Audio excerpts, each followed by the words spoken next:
Ako po ay isinilang na bininyagan po. Binyag po kasi ang tawag dun sa Philippine na Independiente na ang tawag po doon ay Aglipayano. Doon po kami na unang nabinyagan. Pagbuhat po doon hanggang sa kami po ay nag-aral na, yung Sunday po, nandun po kami sa simbahan. Nagsisimba, kasama po ang buong pamilya. Nung kami po ay nag-aral na, grade 5, ay ang eskwelahan po namin, ang aming pinag-aaralan ay ang Saragosa Central School. Ang harap po noon ay ang pinakamalaking simbahan sa munisipyo ng Saragosa. Meron pong tinatawag na religious education. Doon po ay tinuruan po kami ng mga Catholic Women's League kung paano po magiging Katoliko. Ako po ay bininyagan sa Kumpil. Kumpil po ang tawag nila. Grade 5 po ako noon. At bago ka po maging Katoliko, at bago ka tumanggap ng komunyon ng Katoliko, kailangan mabinyagan ka sa Kumpil. Lagi po kaming dumadalo, wala po kaming sablay sa pagdalo po ng pagsisimba tuwing linggo. Pwera pa po yung mga nobena. May nobena po yung Miyerkules po ang nobena. At ang isa pa po na amin talagang pinaghahandaan ay yan pong Pasko. Dito po sa Pilipinas, pagka po tumungtong na yung September 1, ang scope po ng Pasko ng Pilipinas, from September 1, tutugtog na po yung mga pamaskong kantahin. Yan po. Hanggang kwan po yan, January 6. Bakit po January 6? Yan po, pinagdiriwang po namin ang Three Kings na tinatawag. Kami naman po nung kasi, bagamat hindi naman po ganun kaalwa ang buhay, ang hirap pong bumili po ng Christmas tree.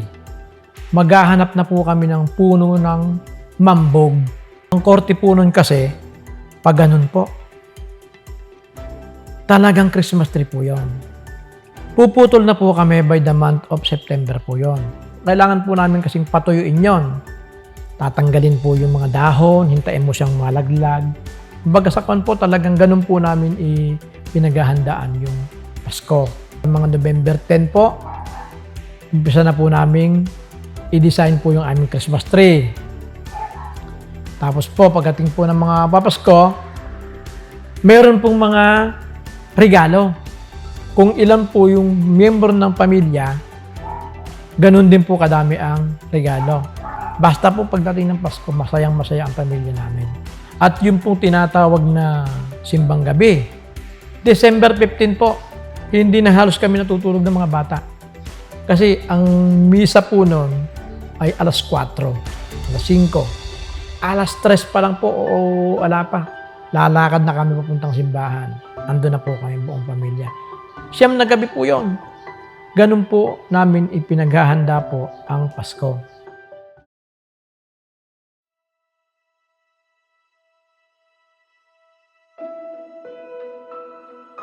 Nung tinanong ko sa ministro, ang December 25 ba, birthday talaga ng Kristo?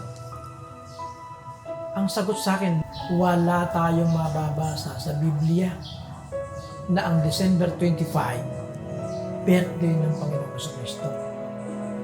Manapa, yan ay doktrina ng mga pagano. Pero yung hindi mo naman birthday, pinag-celebrate nila. Anong kaalam-alam ang ating Panginoong sa Kristo na tungkol dyan sa may Christmas na yan? Yan ay talagang aral ng pagano. Kaya, napagtanto ko yan. Maling-mali yung nakagisnan ko, nakagisnan ng aming pamilya, na pagdiriwang ng Pasko. At maging lahat ng mga ginawa namin, ng buong pamilya ko, halos ng buong angkan, na doktrina Katolika, walang-wala para sa Biblia. Mga kaibigan, binabati po namin ang lahat ng mga kapatid, mga may tungkulin dyan po sa lokal ng Clissock Field, sa Distrito Eclesiastico ng Nueva Vizcaya, at sa lahat po ng mga naabot ng palatuntunan ito. Narinig po natin sa bahagi ng paglalahad ni kapatid na Joel Alan Rivera, nung hindi pa siya kaanib sa Iglesia ni Cristo ay maituturing siya na isa sa talagang masiglang nakikilahok, nakikipagkaisa sa pagdiriwang o sa selebrasyon ng tinatawag na Paskong Disyembre. Yon ay nung hindi pa siya kaanib sa Iglesia ni Cristo. Subalit dumating ang panahon ay naunawaan niya na yung Paskong Disyembre ay hindi po nakabatay sa katotohanan ng nakasulat sa Biblia. Kaya nga po siya nagpasya na magsuri sa mga katotohanan ng sinasampalatayanan sa loob ng Iglesia ni Cristo. Mga kaibigan, gusto naming ipagpaunang muli sa lahat ng aming mga televiewers, sa aming mga taga-subaybay, na sa paghahayag po namin ng katotohanan ng itinuturo ng Biblia, ay hindi maiwasang ibunyag natin ang kamalian ng mga paniniwala o gawain sa iba't ibang relihiyon. Katulad nga po ng ating tinatalakay sa pagkakataong ito ay patutunayan po natin. Tama kaya, totoo kaya na ang Disyembre 25 ay kaarawan ng kapanganakan ng ating Panginoon Jesucristo o ng ating tagapagligtas. At sa pagkakataong ito ay sasagutin din namin ang karaniwan pong itinatanong ng iba sa Iglesia ni Cristo. Bakit ang Iglesia ni Cristo ay hindi nakikiisa sa pagdiriwang ng Pasko o ng Christmas? At sinasabi nga nila na hindi ro ba namin ginugunita ang kaarawan ng ating Panginoon Jesucristo? Mga kaibigan, suriin na po natin. Talaga po bang Disyembre 25 ipinanganak ang ating tagapagligtas o ang ating Panginoon Jesucristo? Aalamin natin ano po kaya ang naka-impluwensya sa pagtatakda ng petsang Disyembre 25 sa di umano'y kapanganakan ng ating Panginoon Jesucristo. Mabuti po, pakinggan at panoorin po natin ito.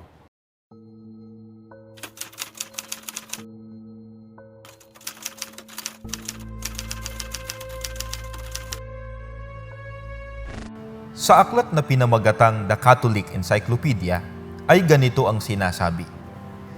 Pinagmula ng petsa. Tungkol sa petsa ng kapanganakan ni Kristo, ang Ebanghelyo ay walang maitutulong. Kundi, sa kanilang mga pinanghahawakan ay nakasalig ang magkakasalungat na pahayag. Ang pagsisenso ay imposibleng gawin sa taglamig. Ang mga otoridad, bukod dito, ay nagkakaiba-iba tungkol sa kung maaaring pahintulutan o pahihintulutan ng mga pastol ang kanilang mga kawan na malamigan sa mga gabi ng tag-ulan. Pinatutunayan din sa aklat na Handbook of Christian Feasts and Customs ang ganito. Ang pagkakapili sa ika-25 ng Disyembre ay udyok ng katotohanan ang mga Romano mula sa panahon ni Emperador Aureliano taong 275 ay nagdiwang ng kapistahan ng Diyos na araw, Sol Invictus, ang hindi mapananaigang araw, sa araw na yon. Ang ika-25 ng Disyembre ay tinawag na araw ng kapanganakan ng araw at idinaos ang dakilang mga paganong pagdiriwang na panrelihiyon sa buong imperyo ng pananampalatayang Mitraiko. Paminsan-minsang nasasabi na ang natibidad, kapanganakan ni Jesus, ay isa lamang isinakristiyanong pagpipistang pagano. Mga mahal na kaibigan, narinig naman po ninyong malinaw doon sa ating short feature na ano po ang inaamin ng mga otoridad Katoliko ukol sa kanilang ginagawang pagdiriwang ng Pasko o Christmas tuwing Disyembre 25. Ang sabi doon sa aklat na nakita ninyo, narinig natin, ang pagdiriwang ng mga pagano sa kapistahan ng Diyos na araw, yung tinatawag na Sol Invictus, ang hindi mapananaigang araw, yun po ang nag-udyok sa pagpili ng Disyembre 25 na ipinagdiriwang na kapanganakan ng ating Panginoon Jesucristo. At binanggit doon sa Catholic Encyclopedia tungkol sa petsa ng kapanganakan ng Panginoon Jesucristo. Ang sabi ron, ang Ebanghelyo niya ay walang maitutulong kundi sa kanilang mga pinanghahawakan ay nakasalig ang magkakasalungat na pahayag. At binanggit din doon sa isang aklat, ang Natividad, yung kapanganakan daw ng ating Panginoon Kristo, ay isa lamang isinakristiyanong pagpipistang pagano. Ano po bang kahulugan ng pagano batay sa diksyonaryo?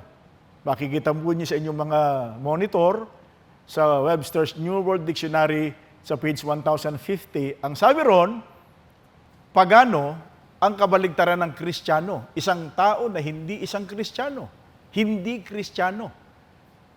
Ay baka sabihin ng iba, o ano naman ng masama ron? Kahit ba mula sa pagano eh.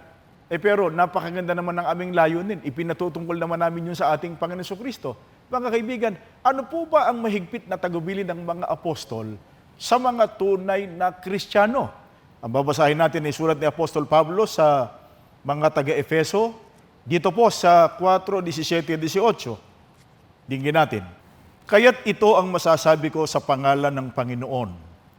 Huwag na kayong mamuhay na gaya ng mga paganong walang kabuluhan ang mga iniisip at nadirimlan ang kaisipan dahil wala silang pagkaunawa at matigas ang kanilang puso. Hiwalay sila sa buhay na mula sa Diyos. Mga kaibigan, mahigpit po ang tagubilin ng mga apostol sa mga tunay na Kristiyano. Tandaan natin, ang sabi ng Apostol Pablo, wag na ang wika kayong mamumuhay na katulad ng pamumuhay ng mga pagano. Ang mga pagano ay walang Diyos. At batay sa Efeso 2:12, ang mga pagano ay mga taong walang Diyos, kaya wala silang karapatan sa pagtatamo ng kaligtasan. At batay po sa aklat ng mga awit 106:35 hanggang 36, sa halip na ang ginawa ng tao ay pagsunod sa utos ng Diyos, mga gawaing pagano ang kanilang isinakatuparan, sila ang wika ay tatanggap ng kaparusahan. Yan po dahilan mga kaibigan, kaya ang mga kaanib sa Iglesia ni Cristo, hindi po nakikiisa sa pagdiriwang o sa selebrasyon ng tinatawag na Paskong Disyembre. Sa pagkatandaan natin mga kaibigan, ang mga tunay na Kristiyano, ang sinusunod ay ang mga kalooban ng Panginoon Diyos na itinuturo sa Biblia. Ano pa po ang lalong nagpapatunay na hindi po ukol sa ating Panginoong Hesukristo ang mga pagdiriwang na isinasagawa sa Paskong Katoliko? Ano pa po ang lalong nagpapatunay na hindi ukol sa ating Panginoong Hesukristo ang mga pagdiriwang na isinasagawa sa Paskong Disyembre 25. Ano-ano po ang ilan sa mga practices, mga gawain kung Pasko na kinuha rin sa mga gawaing pagano? Mabuti po, panoorin, pakinggan natin ito. Ang mga gawaing nakapaloob sa Paskong Disyembre ay pawang nagmula rin sa mga gawaing pagano na pinatutunayan sa aklat na Collier's. Ganito ang sinasabi. Itinuturing ng ilang otoridad na ang Christmas tree ay isang labi ng pagsamba ng pagano sa puno at tinutuntun ito sa matandang Roma at Ehipto. Ang paggamit ng mga evergreens o mga punong luntian tulad ng pine tree sa pagpapalamuti sa mga tahanan kung mga araw ng Pasko ay may hindi maipagkakamaling pinagmulan bago pa ang panahong Kristiyano. Sa panahon ng pagdiriwang ng Roma Saturnalia, ang laurel at iba pang luntian at mga bulaklak ay malawakang ginagamit sa mga prosesyon at palamuti sa mga tahanan. Ang mistletoe ay banal sa mga British Druids at pinaniniwalaang may maraming kapangyarihang mapaghimala. Ang ugaling pagpapalitan ng mga regalo sa Pasko ay nagsimula sa matandang kaugaliang Romano na tinatawag na Strene. Kung sa Saturnalia, ang mga mamamayang Romano ay ugali ng magbigay ng mga regalong pangmabuting kapalaran, Strene, na mga prutas, mga matamis, o ginto sa kanilang mga kaibigan.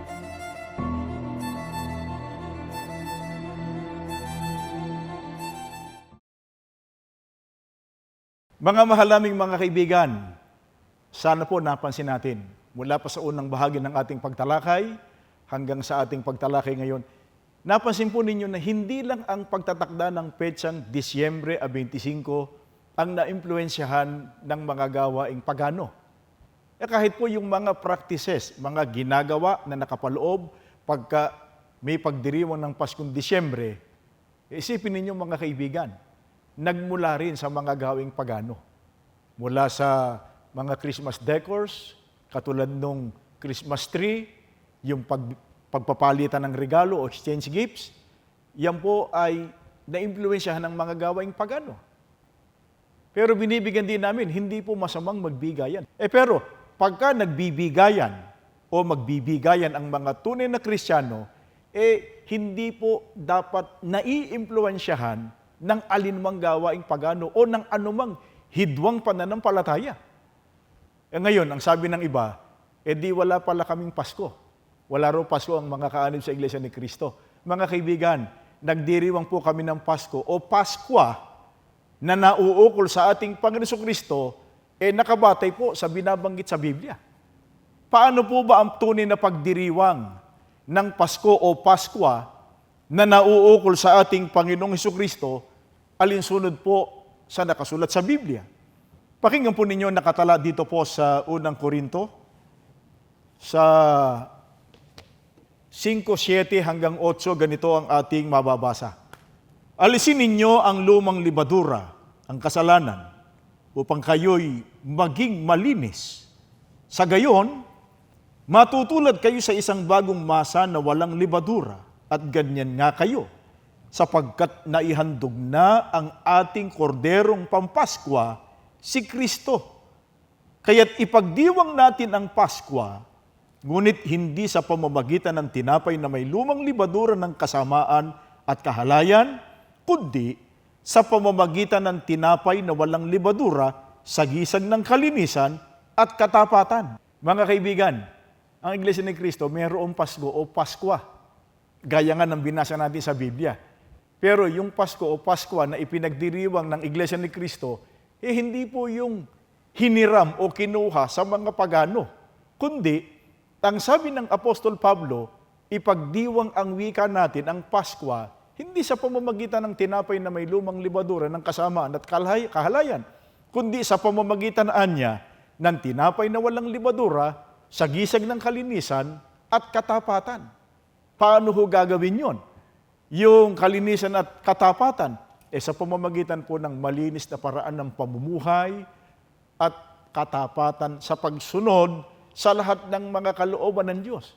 At binabanggit ng ating Panginoon Kristo sa Lucas 9:23, kung gusto nating sumunod sa Kanya, gagawin natin yung pagsunod araw-araw.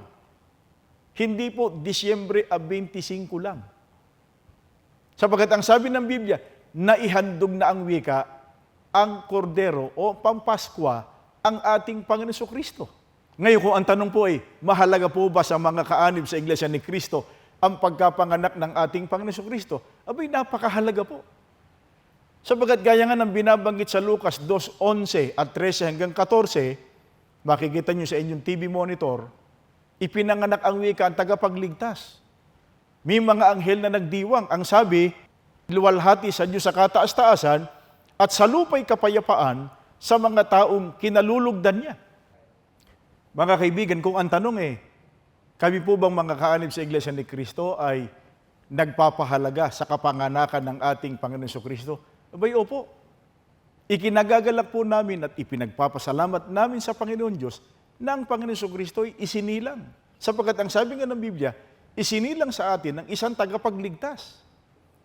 Ngayon, gustong-gusto man naming ipagdiwang ang kaarawan ng kapanganakan ng ating Panginoon Kristo, wala nga pong record o tala sa Biblia.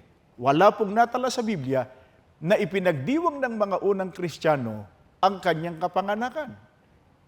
Pero alam po ng marami ang stand at ang pagkakilala ng Iglesia ni Cristo. Kinikilala po namin ang Panginoon Kristo ay tagapagligtas. Kinikilala namin, batay sa Biblia, ang kanyang ililigtas ay ang mga natubos niya. Alalaong bagay, ang mga kaanib sa Iglesia ni Cristo, batay sa Gawa 20:28. Kaya kung atin pong pag-aaralan, mga kaibigan, ang pagliligtas ng ating Panginoon Kristo, siya bilang Pasko o Paskwa, ay hindi po sa kanyang kapanganakan, kundi sa pamamagitan ng kanyang ginawang pagtubos nung siya ay mamatay sa krus. At yung kanyang kamatayang iyon ay para sa kanyang iglesia. Kaya nga mga kaibigan, ang Biblia po ay may itinuturo na ang dapat alalahanin ay ang kamatayan ng ating Panginoon Kristo. At yun ay mababasa natin dito po sa 1 Korinto 11:23 hanggang 26. Ganito po ang ating mababasa. Ito ang aral na tinanggap ko sa Panginoon at ibinibigay ko naman sa inyo. Ang Panginoong Hesus noong gabing siya'y ipagkanulo ay dumampot ng tinapay, nagpasalamat at pinagpira-piraso ito at sinabi, ito ang aking katawan na inihahandog para sa inyo. Gawin ninyo ito bilang pag-aala-ala sa akin. Gayon din naman, matapos maghapunan, ay hinawakan niya ang saro at sinabi, ang sarong ito ang bagong tipan na pinagtitibay ng aking dugo. Tuwing iinumin ninyo ito, gawin ninyo bilang pag-aala-ala sa akin, sapagkat tuwing kakain kayo ng tinapay na ito at iinom sa sarong ito ay ipinahahayag ninyo ang kamatayan ng Panginoon hanggang sa muling pagparito niya. Mga kaibigan, ng isinagawang ito ng mga unang Kristiyano na pagbabanal na hapunan na kung saan ay mayroong pagkain ng tinapay na pinagpira-piraso at mayroong pag-inom ng katas ng ubas, ito ang Santa Cena o banal na hapunan, ganito rin isinasagawa ng Iglesia ni Cristo ngayon bilang pag-aala-ala sa kamatayan ng ating Panginoon Kristo.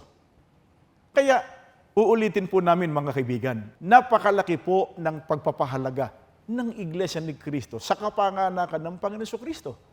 At ito'y inihayag namin hindi sa pakikiisa o pakikisama sa pagdiriwang ng tinatawag na Christmas o Paskong Disyembre. Pagkat wala hong ganyan turo sa Biblia. Uulit-ulitin namin.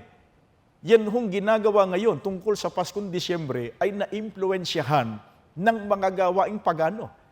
Ngayong sasabihin ng iba, kay anong petsa itinakda nila yan, makisama na lang kayo. Total, masaya naman yan Mga kaibigan, sunod po ng Iglesia ni Cristo, yung mahigpit na tagubilin ng mga apostol. Ang mga tunay na Kristiyano, hindi po dapat makisama sa mga pagano at sa kanilang mga gawain. Mga kaibigan, gusto po ninyong maisagawa ang tunay na pagdiriwang tungkol sa ating Panginoon Kristo bilang Pasko o Paskwa? Tiyakin po natin, kasama tayo sa mga nakinabang sa kanyang kamatayan. At sa Gawa 20:28, sa salin po ni Ginoong Lamsa, ang mga natubos ng dugo ng Panginoon Kristo ay ang Iglesia ni Cristo. Kaya kung merong mga taong nakapagsasagawa ng pagdiriwang ng Pasko o Paskwa na nauukol sa ating Panginoon Kristo, ay ang mga kaanib sa Iglesia ni Cristo. Ang ginaganap o ginagawa ng mga Katoliko at maging ng iba't ibang protestante na di umano'y pagdiriwang sa kapanganakan o sa kaarawan ng pagsilang ng ating Panginoon Kristo tuwing Disyembre 25, hindi po namin matatanggap. Sapagkat yan ay hindi lamang wala sa Biblia, salungat pa sa mga katotohanan nakasulat sa Biblia. Ang mga gawaing nakapaloob sa pagdiriwang ng Christmas o Paskong Disyembre, uulitin po namin, nagmula sa mga gawaing pagano. Mga kaibigan, yun lang po sana maiisip natin Tuwing makikiisa ang tao sa pagdiriwang diyan sa Paskong Disyembre, hindi po nila namamalayan na sila ay nakikisama sa isang uri ng pagdiriwang na sa halip na yun ay ipatungkol nila sa ating Panginoon Kristo o sila ay mabanal, sila po ay naliligaw sa katotohanan ng ikapagtatamo ng kaligtasan. Mga kaibigan, tandaan natin ang mga tunay na Kristiyano, ang tanging saligan ng kanilang paglilingkod sa Diyos, sa kanilang pagrelihiyon, ay ang mga katotohanan itinuturo ng banal na kasulatan. Yan po dahilan, mga kaibigan, kaya ang mga kaanib sa Iglesia ni Cristo ay hindi nakikiisa at hindi makikiisa sa alinmang pagdiriwang na may kinalaman niya sa Paskong Disyembre. Ito po ang iiwan naming katanungan sa inyo. Pagkat yun ang sinasabi ng iba, masaya raw yung kanilang pagdiriwang ng Pasko. Ano po kaya ang mapapala o mapapakinabang ng tao sa ilang araw na masayang pagdiriwang kung yun naman ay magdadala sa kanila patungo sa tiyak na pagkapahamak ng kanilang kaluluwa magpakailanman.